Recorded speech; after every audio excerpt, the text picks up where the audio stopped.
Hello, welcome to another segment of Your Right to Know, Our Pleasure to Tell. Dr. Winston Baldwin Spencer was called upon in March 2004 to form a new regime to take control of Antigua and Barbuda and lead it. Also in 2009. As we sit right now, we're in 2014 elections. June 12th is the designated date.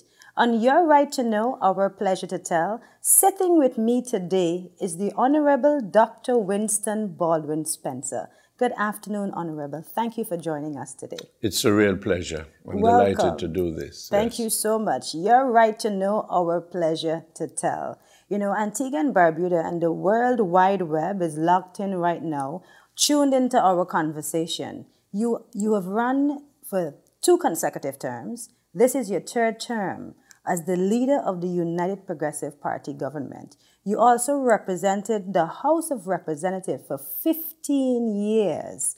How do you feel right this minute?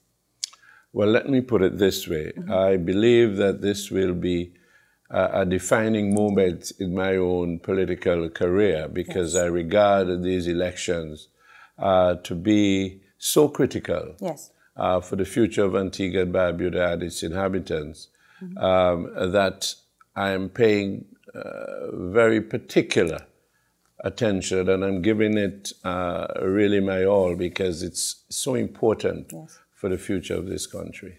You know, Dr. Spencer, it has not been an easy journey. Being the Prime Minister, I can imagine the number of responsibilities. Give us a little idea of the responsibility of a Prime Minister. Well, it's really all-embracing, especially in our system, because to a very large extent the buck stops here. And it can be very challenging at times. I mean, the important thing is here that the expectations of the people of Antigua and Barbuda, even though you have a ministerial system in which ministers are responsible for certain things and so on, in the eyes of the population, the Prime Minister is the doer and the shaker and the mover of everything. And all you need to do is check your Prime Minister and you get everything solved. But to speak to the real distribution of responsibilities, if I may put it that way, the Prime Minister sits as Chairman of Cabinet. That's a very important part of the system. And in the decision-making process, at the end of the day, whatever the Prime Minister says goes. But that is the tradition. However, I have adopted a slightly different posture in the sense that I see this as a collective. So at the end of the day, I take on board, not necessarily all the time, my particular view of a matter. I listen to my colleagues, I get their perspective on things, I wait, and having waited, I may come down on the side of how they view it. There are times when I have to insist that, look, this is the position, and this is where I stand, and that goes. But more often than not, it's more a collective decision. And the cabinet decision, certainly in my term, is a cabinet decision in the sense that it has the full support of the cabinet. And in addition to that, I try to relate to my ministers. I try to communicate with them. If there are issues that arise from time to time, and people engage the Prime Minister and expect the Prime Minister to take action, what I normally do is to consult with the particular minister involved, get a sense of what the issue might be. A particular ministry may be involved. Before I proceed to say yay or nay, I get their input on any particular matter. So that's the approach that I have adopted. But uneasy lies the head that wears the crown, if you want to put it that way. And there are times when it's extremely difficult because you have to weigh and try to do a balancing act when you have various views and opinions, and all of these things may have some merit, but at the end of the day, you have to determine what is in the best interest of what you're doing. And it's not always easy. I can imagine. But what are some of the experiences that you go through when you have to make a very firm decision, a decision that might not be pleasing to others, but as the Prime Minister and the leader of this nation, this decision has been made because of such, and such. How do you handle that? Yes, there are times when that happens. I have a tendency, and sometimes I'm accused of being too laid back, and I'm not proactive, and I don't, you know, I'm not decisive. I don't consider that description as being accurate. Yes. I operate on the basis of wanting to consider and weigh things. It may take a little time to do so. Yes. And because I always feel that on several occasions, you need really to examine the pros and cons. You need to look at a situation more closely, take a little time and examine the situation. I don't like to rush to judgment on matters. I like to, of course, there are times when you have to respond like yesterday, and you're caught in a situation where you have to do that. Yes. But more often than not, I tend to take a little time in weighing the options and then make a determination as to the best way to go. And I must admit that on reflection, I think that has worked for the government and for Antigua and Barbuda. Because when I look back on some of the things that I would have taken some time to deliberate on, and others were asking for me to just move and do what you have to do, I have to say that I'm very happy over the fact that I took some time and dealt with some of these matters in a way that would have turned out in the end to be the better option. You know, Prime Minister, the theme for general elections for 2014, leadership matters. How important is that theme for you and also for Antigua and Barbuda to understand that leadership really does matter? Absolutely important, because to the extent to which, and leadership here is being looked at in the broadest possible context. It's not an individual phenomenon. Yes. But at the same time, it is important for us to recognize, for the electorate, for the people of Antigua and Barbuda, that leadership is an important aspect of what we're seeking to do in Antigua and Barbuda. Sure. Because it's a question of providing the kind of leadership that is required as you move this country in a particular direction, and to move it on the right track and so on. Who is best able to provide that kind of leadership at this juncture in this country's political, economic, and social history? Yes. And so this concept must not be taken lightly. And that is why we're focusing on this, because it is important that this leadership issue be central to people's consideration of the future of this country. Which group is better able, under the circumstances, to guide this country into the future, and the leadership issue is critical to that. Dr. Spencer, you've spent 15 years in the House of Representatives, and you've been dealing, negotiating on the behalf of individuals, the lives of people. The United Progressive Party government, people first, is vital again, and you represent that. How do you feel running for the third term to ensure that you maintain leadership and the direction or the course for the pathway for the new society? Well, let me put it this way.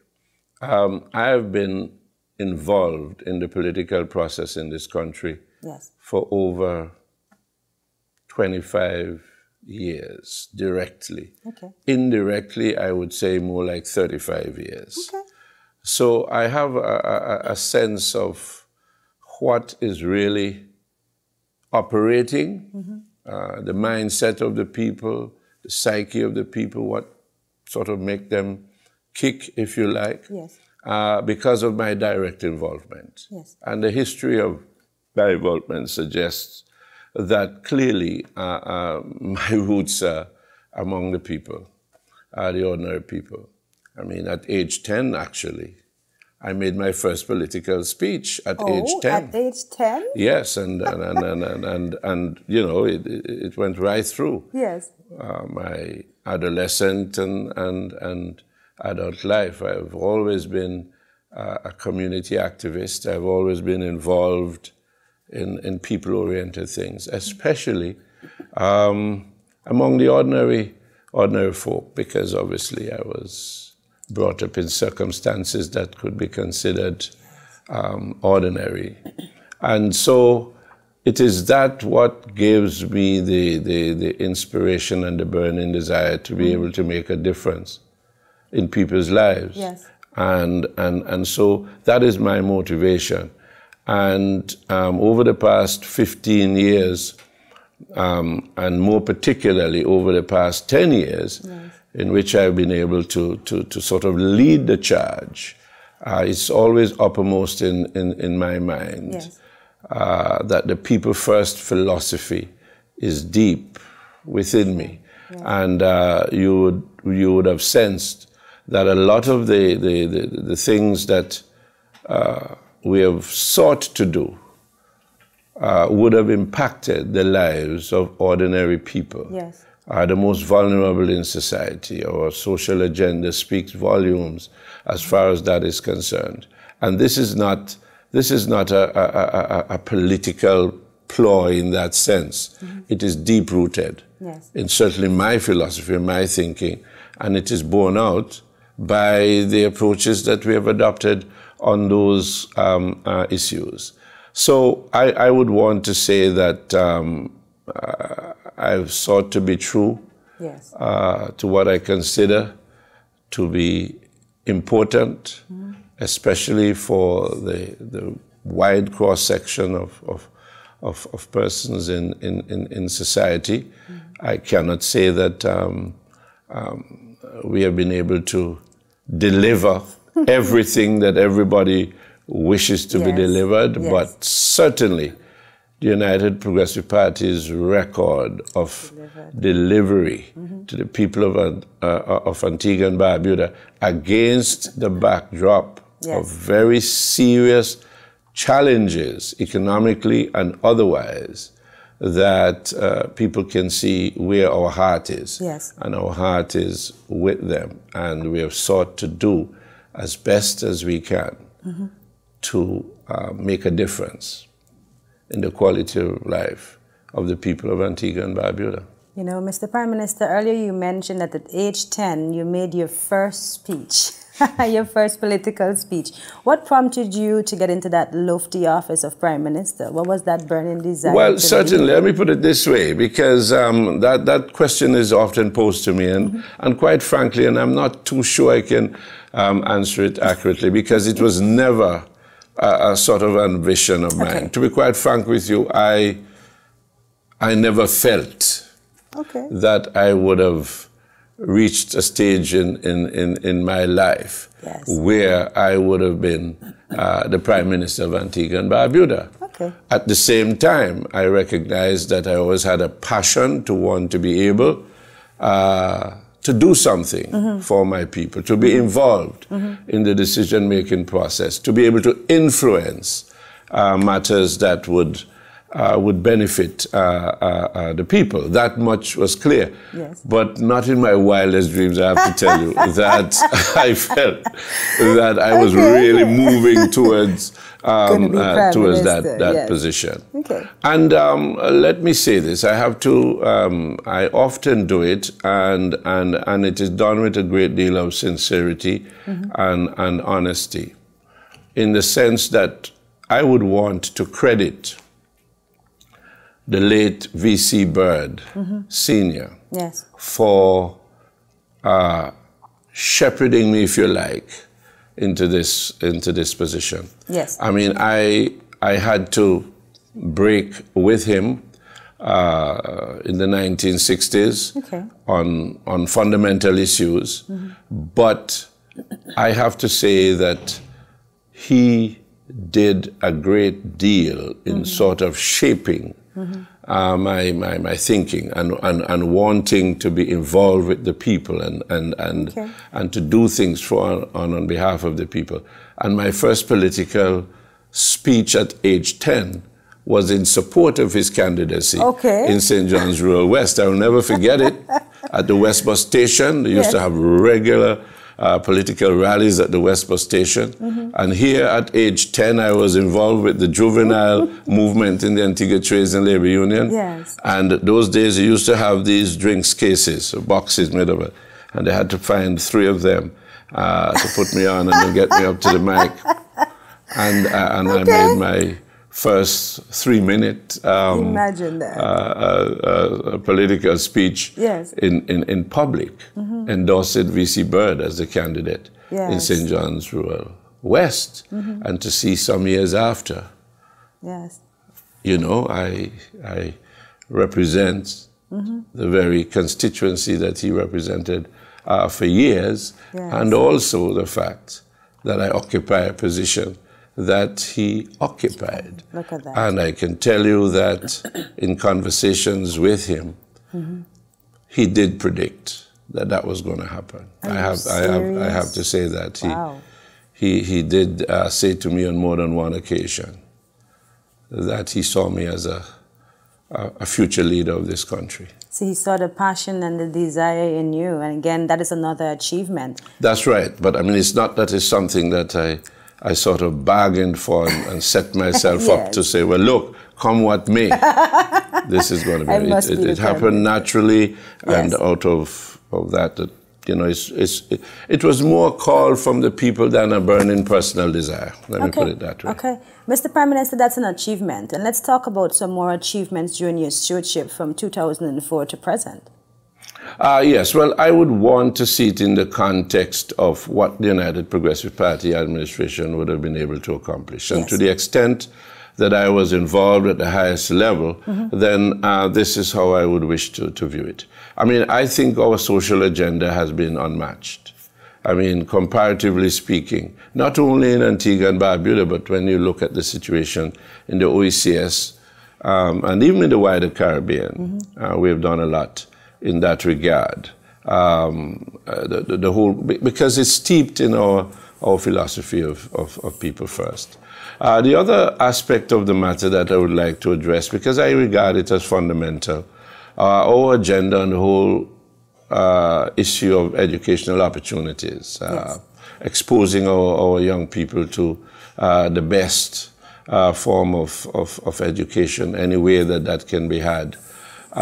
It's steeped in our philosophy that we have to prepare the younger population for the world that is ever changing and how those changes impact upon our very lives here in Antigua and Barbuda. And I'm extremely happy. And if it's one of the things that I will regard as a legacy, is what that I've been able to influence in terms of making opportunities available for quite a number of young Antiguans and Barbudans to receive tertiary education, to see the door, just to see the door of a university, and to enter it and to spend quality time there, getting education which will not only serve their own personal development, but what it could do for the future of Antigua and Barbuda.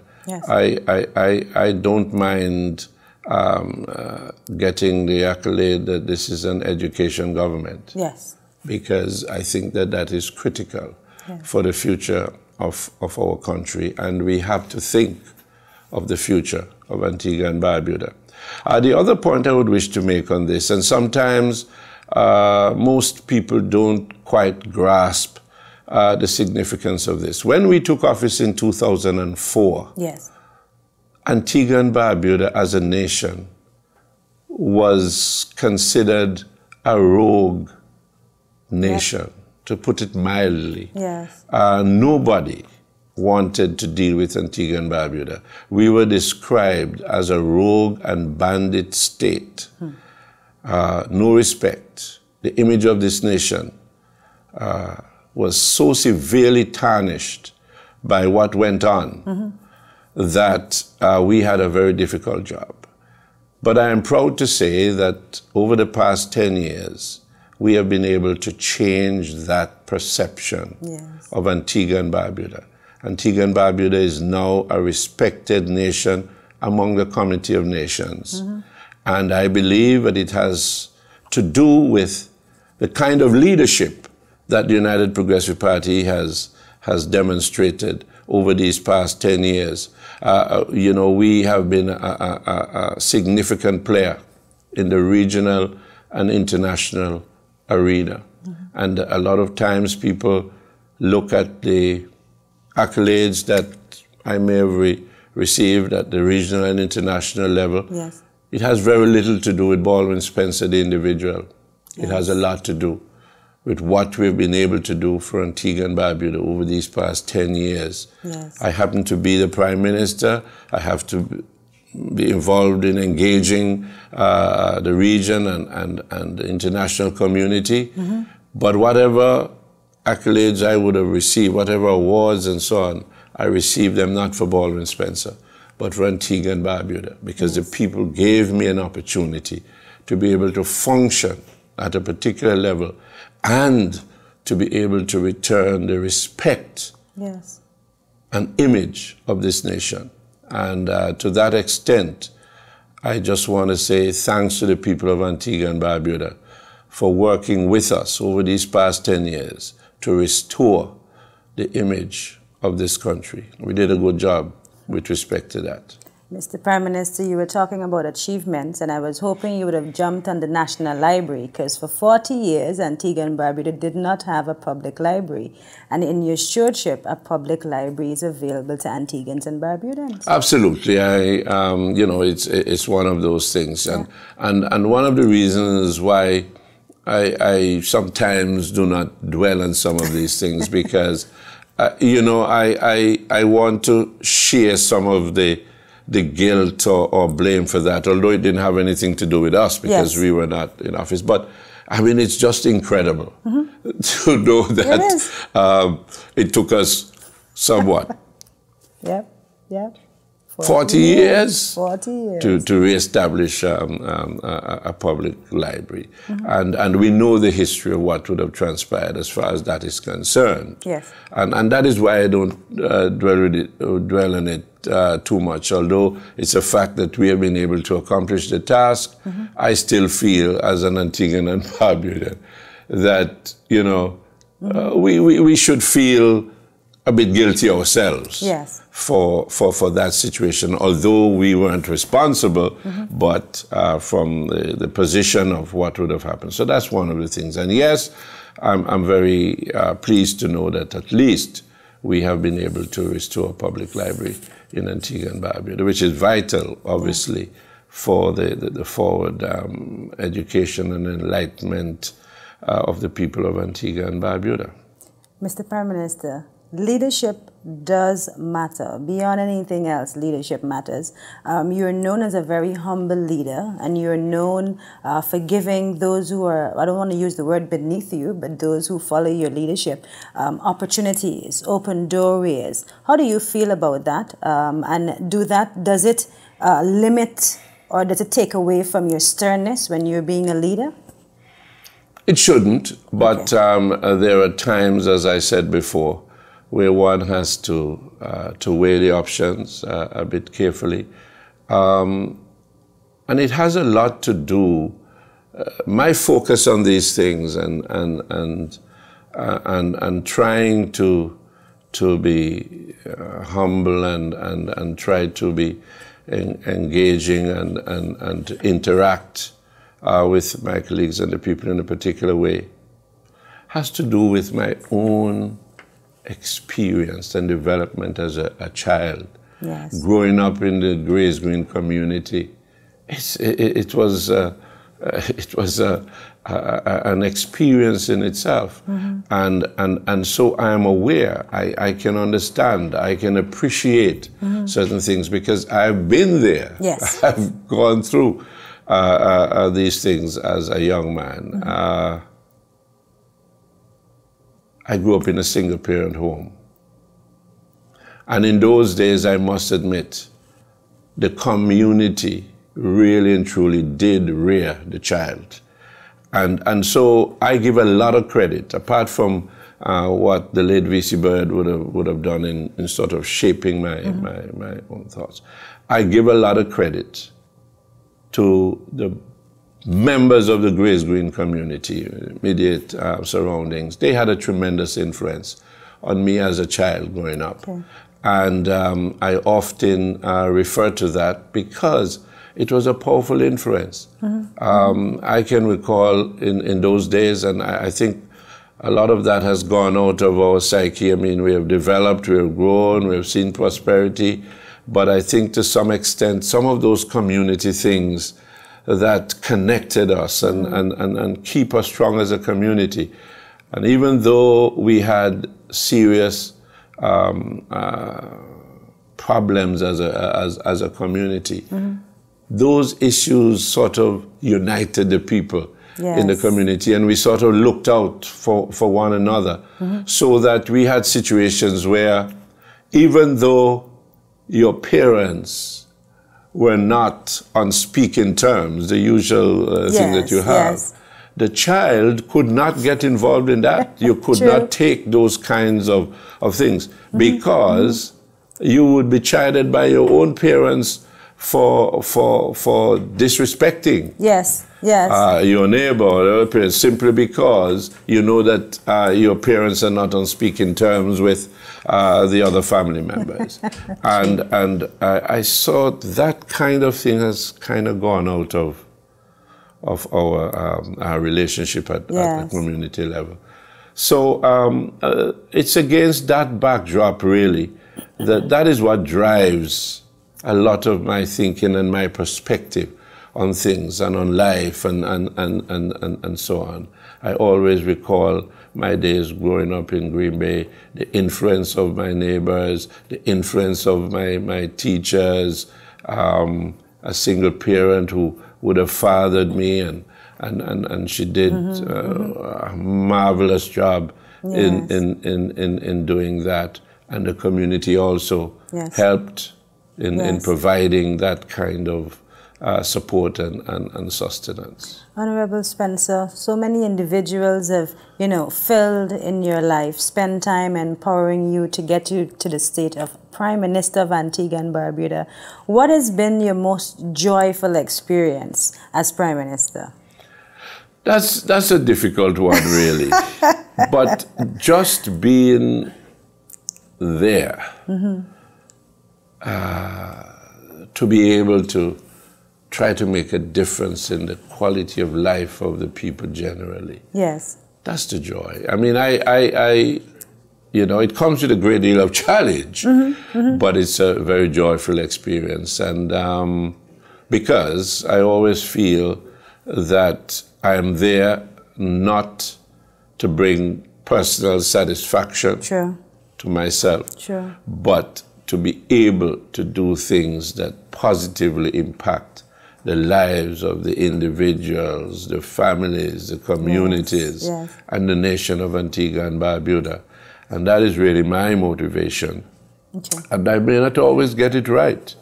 I may not always do things that end up being in the best interest of the vast majority of the peoples. But we are human beings. We are not infallible. And there are times when, on reflection, you would say, well, look, if I had to do X, Y again, I would certainly do it differently, because you grow from experience, you're able to examine things differently, and so on. But I think all in all, on balance, I would want to believe that from where I sit and what I've been able to do as part of the collective, as part of an administration, that we have done the greatest good for the greatest number of the people of Antigua and Barbuda over the past 10 years. And we are positioning ourselves to be able to continue to deliver for the people of Antigua and Barbuda. You know, I'm eager for us to talk a little bit about the People's Charter, pathway to the new society. Yes. But I want us to talk a little bit about your most challenging experience. There must have been a time throughout your administration, both 2004, 2009, you know, even in the last couple of years. What have been the most challenging time for you as Prime Minister? Well, obviously, a lot of people would not have realized this, but when there was a hiatus with respect to whether or not there was a UPP administration, and for 18 months we basically had to, you know, lingering, you're not quite sure, and I'm referring to the challenge as a result of the 2009 general elections. Yes. To me, that was the most trying period and challenging period, because it meant that for 18 months we could not properly govern. True. Because in engaging with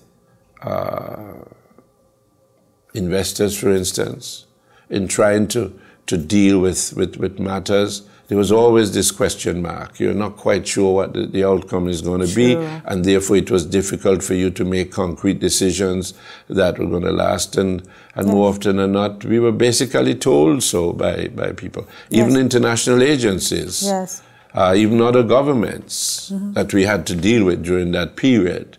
They would tell you, but wait a minute. I mean, we're not sure whether you're going to survive as a government. Yes. There might be another election in the country. Something could very well happen. We can't really, you know, concretize things at this stage. Yes. So I would want to regard that as being a most challenging time for the administration.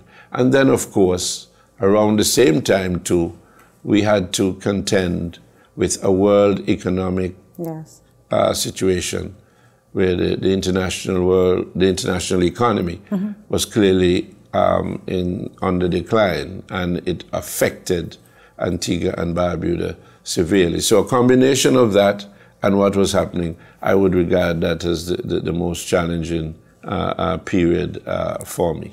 Okay. Mr. Prime Minister, from 2004 to present, you have chartered this nation.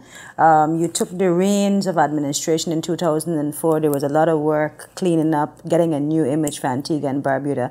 We're about to enter into another 5 years, because June 12th is soon upon us. You have launched the People's Charter, Pathway to the New Society. Can you expand a little bit on that? Yes. In a nutshell, it would take quite a considerable period of time to go in depth, because I consider it to be absolutely, for want of a better word, a wonderful document. It is much more than the typical manifesto that is normally put out at election time. Yes. Where you come with all sorts of grandiose promises, and you're going to bring heaven to earth within 5 years, and so on. Or and so 500 days. Oh, well, whatever. It is much more than that. It's deeper than that. It speaks to a vision for Antigua and Barbuda, taking this nation to the next level. Of course, it must start in these 5 years. Yes. But it certainly will not end there. This is a continuing process of growth and sustainable development over time, taking us into a new realm. And the vision speaks to that, and is clearly outlined in this document, where we talk about the new pathway to the new society, the pathway to the new society, and the People's Charter, because the People's Charter is really the People's Charter, because a lot of the things that we have highlighted in this document would have been, one, having to do with our experience over the past 10 years, looking at the situation, knowing what we have to do, and to, engagement, interaction, collaboration, with a wide cross-section of the citizenry of Antigua and Barbuda and others, looking at where we're going looking at the world and Antigua and Barbuda's position in the world, in the region, and what we need to do as a nation to capture certain things, begin the process of engagement and on enlightenment on a number of issues. Begin to say to the people of Antigua and Barbuda, we have to be thinking along these lines now. We may not be able to accomplish these things right this minute, but we have to begin to think about these things. Our vision has got to be pretty clear. And what we have presented here is not something that is going to serve Antigua for the next 5 years. It is going to serve Antigua for the next 20 years, in my view, because it's an approach, it's a plan over time. Begin now, yes, but it goes over a period of time. And it takes into consideration what the world is likely to be. What are some of the things that we will have to take into consideration, and how we have to prepare the mindset of our people now to be able to begin to address these issues. Take, for example, the whole question of space technology. We have been heavily criticized by some quarters. Oh, what are you talking about space technology? But the fact is that is going to be the way of the future. Just as ICTs were the way of the future, and it's a good thing that we took that on board reasonably early, and this is why Antigua and Barbuda is regarded as the ICT capital of the Eastern Caribbean. We have done an excellent job because we zeroed in on it, recognizing that that was the way of the future, the way to go, and therefore we had to bring society into that. We did that. And what we're saying with space technology now is that, yes, this is the way we see, this is the vision, it's going forward. So we now have to begin the process of ensuring that we can capitalize on that early and begin to sensitize our people as to the fact that, look, this is the way to go, and we have to. We can't be left out. We have to be a mover and shaker in this regard. And as Minister Mansour had pointed out some time ago, that the engagement has already commenced. We have been at the diplomatic level looking at certain possibilities and to position Antigua and Barbuda to be a leader in space technology and to use that to transform society, to create employment opportunities, to make Antigua and Barbuda a capital in the region for what space technology has to offer going forward, because that is the future. You can see it, you can sense it. A lot of things are happening in that arena. And so we have captured that. That is forward thinking. That is the kind of brilliance we're bringing to the situation. We're thinking ahead. We have clearly shown that we are not just dealing now for now. We're looking into the future, where Antigua and Barbuda should be in the next 20 years. But we're starting the process now. We're preparing, we're laying the groundwork, we're laying the foundations upon which we can build. So it's going to be an exciting time, and clearly, for whatever length of time that I have remaining to be involved in this process, I would like to be part of this thing to make sure that I can stamp my thing on this. I look forward to this, being able to push this whole idea of space technology and what it will do for transforming Antigua and Barbuda and making us a leader. Dr. Spencer, the People's Charter has been a chat around the town, if we can say it like that. Great, great, great discussions. You know, there have been 10 landmarks, and landmark 8, it says capturing the spirit of entrepreneurism. Placing emphasis on the virtues of self-motivation, self-employment, and self-reliance. That's one key thing that your administration have been pushing. That's right. And it's very important going forward that is re-emphasized. But you have to create the avenues and the openings for that to move forward. And there is where the whole question of connecting ICTs, space technology, all these you know, these new ideas that are floating out there, that we need to capture them, because in order for us to be able to achieve, we have these landmarks, but we have done a lot of work in these areas, but there's much more work to do. How do you do it? How do you do it? And the ingredients that will allow for you to propel us to the next level is what is going to be going to make the difference. And this is why we have to set out this broad vision.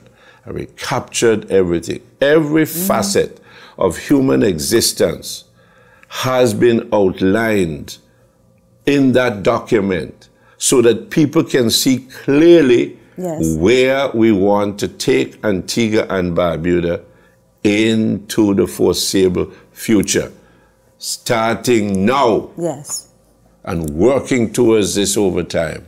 But you know exactly what the parameters are. You know exactly what you need to do. It's true. How you're going to do it, the role of members of the society, where they're going to be in this process to allow for us to achieve those objectives. In the People's Charter, Dr. Spencer, it's over 612, or maybe more than that, undertakings, over 600 undertakings. What assurance does the people of Antigua and Barbuda have that the United Progressive Party government is able, capable, and ready to fulfill these undertakings? Well, let me put it this way. This could be demonstrated when you look at what we've been able to accomplish in the past. If you take our traditional manifestos and you look at what has developed, I mean, we have lived up to a lot of the things. And some of the things that we might not have been able to accomplish is not because efforts have not been made, but the conditions did not quite exist as we had anticipated to allow for that. As far as going forward is concerned, what we have done, we have set what we consider to be achievable landmarks, things that we will work towards and ensure. These are things that we consider doable. A lot is going to depend on how well we are able to interact and to deal with those things ourselves, working together. And of course, as you know, Antigua and Barbuda is a small, vulnerable economy, and it is heavily dependent on what happens in the outside world that could have a negative and or positive impact on our development. Taking all these things into consideration, those 600 odd pledges or whatever we have laid out there as objectives going forward are realistic objectives. And as I said, these are not things that we expect all of them to be accomplished in the next 5 years. But we are laying the foundation. We're saying that these are the things that will have to be done over time. We have to use the next 5 years clearly to lay the foundation or the beginnings of most of these things, put them in perspective, prepare the people of Antigua and Barbuda for what is to come. And so I don't want people to run away with the notion that we talk about 612 or whatever number it is in the pathway for the new society, and that the intention is to have all these things accomplished in the next 5 years. If that were possible, fine. But really and truly, it speaks beyond this initial 5 years. What we're saying is that people their minds must be conditioned to understanding and appreciating where we want to go over time. Begin the process now. Some of these things will be accomplished within the next 5 years. Others will take a longer period. But the important thing is that we have to start the process during this period.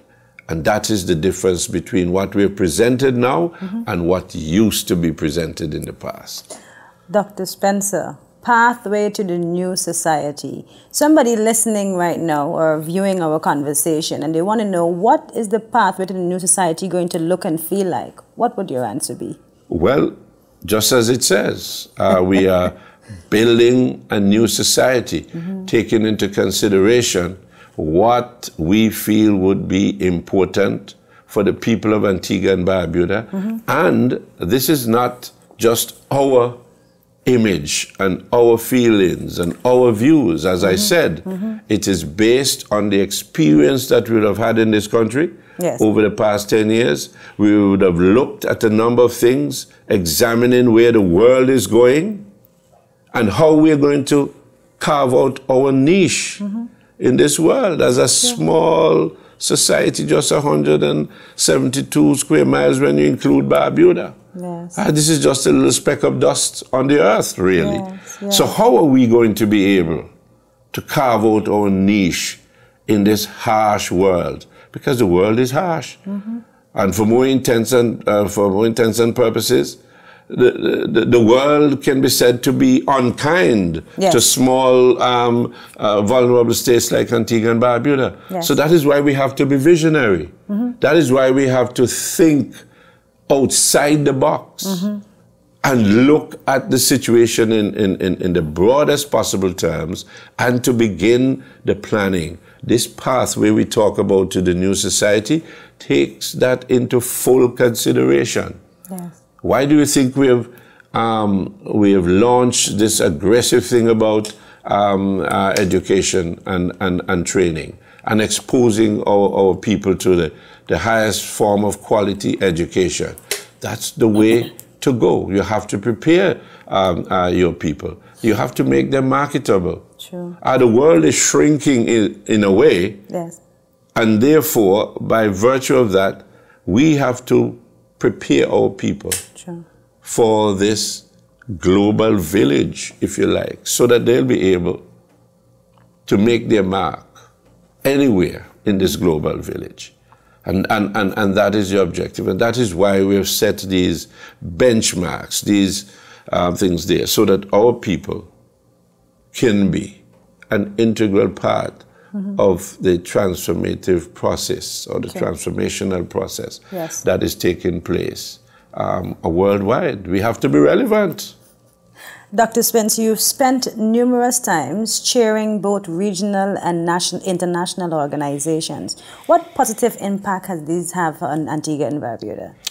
Well, they've had positive impacts in the sense that Antigua and Barbuda has now been regarded as a nation that can be relied upon in terms of its engagement with the regional and international community. And as I said, to the extent, apart from what would normally happen, let's say at the regional level, with the OECS, where, you know, your leadership is rotational and so on and so on, the fact is Antigua and Barbuda, once again, under the UPP's stewardship, has been able to demonstrate to the regional and international community that Antigua and Barbuda is an important part of the process. And I mean, I regard it as a major achievement on the part of Antigua and Barbuda over the past 10 years, that on major issues that affect the region and affect the world, on lots of occasions, the position of Antigua and Barbuda is quoted heavily and significantly. In other words, these agencies, governments, bodies, Antigua and Barbuda's position on a lot of these issues is considered to be critical to the decision-making process. And I feel very good about that, because it simply means that the respect for the views of Antigua and Barbuda is up there.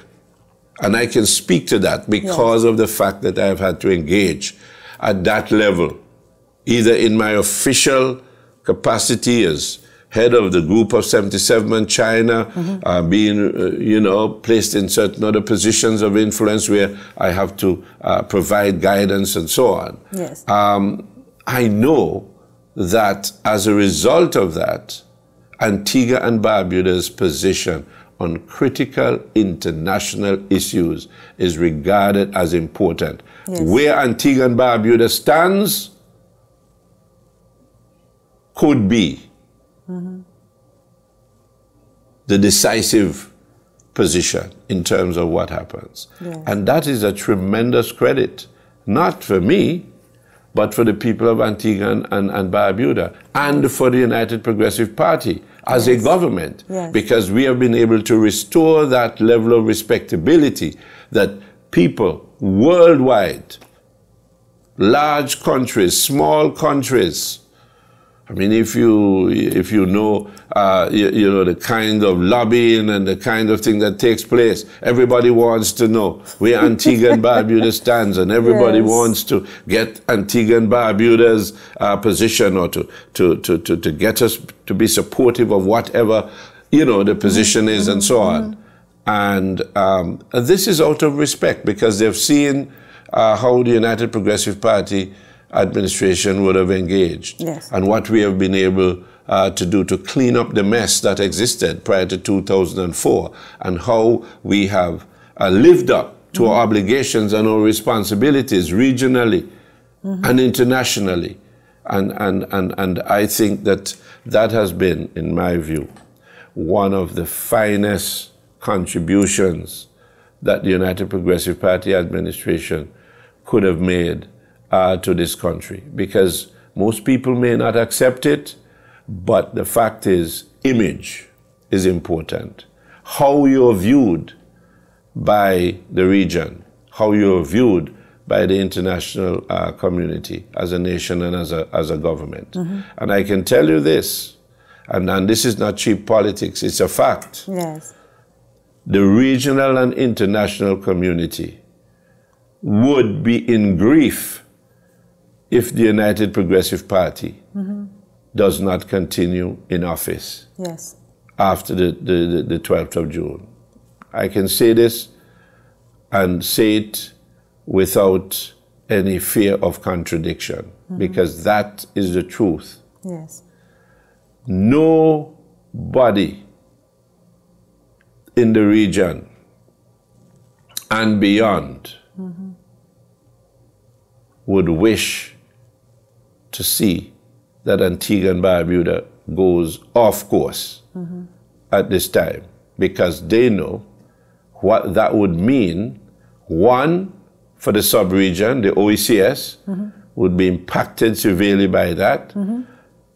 The wider region would be impacted, because Antigua and Barbuda and the UPP administration have been so important to what has been happening in the region in recent times, that it would be a travesty. And they will tell you this, quiet moments, that they're not at all looking forward to a change, because a lot of them would tell you they've been there, they've been around, and they know what Antigua and Barbuda was like prior to 2004. Dr. Winston Baldwin-Spencer, it has been a pleasure to have you on Your Right to Know, Our Pleasure to Tell. I know there's so much more for us to talk about, but what would be your pleasure to tell myself and our listening and viewing audience that they don't I would just know? like to take this opportunity to make a general appeal to the people of Antigua and Barbuda to take these elections extremely seriously. The 12th of June will be a defining moment in the political history of this country.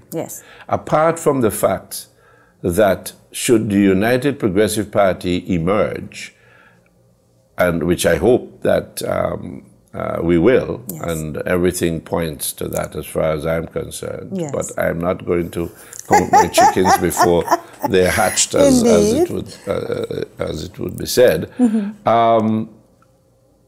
And beyond the fact that history would be created, should that happen, because your humble servant would be the first person to be elected and to be given the opportunity to serve as Prime Minister of this country for 3 consecutive terms. That is the reality. But that to me is not important. But that's a fact. So it's historical in that sense. But on a more important sense, these elections are clearly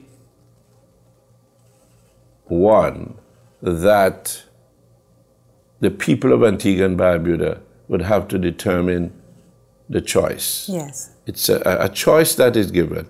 Whether we are going to continue to move in a direction which speaks to ensuring that the people of Antigua and Barbuda and this nation as a whole maintains its respect and so on in the world, and that we develop Antigua and Barbuda in the likeness and for the people of Antigua and Barbuda, where all members of society are given an opportunity to play their part in its future dispensation, or whether we are going to go back to a situation that we know did not serve this nation well. And if you look at the two documents that have been presented to the people of Antigua and Barbuda as the prescription for the future, there are marked differences here. And so people have got to look at those things extremely closely. Look at who is better able to chart the immediate course for Antigua and Barbuda. Who has demonstrated that we are about genuine development of Antigua and Barbuda and its people, as against those who may be hungry and greedy and drunk for power. Yes. As against really laying a solid foundation for the future development of Antigua and Barbuda. Yes. I would just like to say to the people of this country, you have a choice. And I know that you'll be wise enough to make the right choice. When it comes to my constituency of St. John's Rural West, I want to take the opportunity for thanking the people of that constituency who would have stuck with me over the years, and I just wish that they will understand and appreciate that we have to continue this love affair. The marriage started many years ago, and it will continue to be strengthened going forward. We have our work to do in the constituency. A lot has been accomplished, yes, but there's much work to do.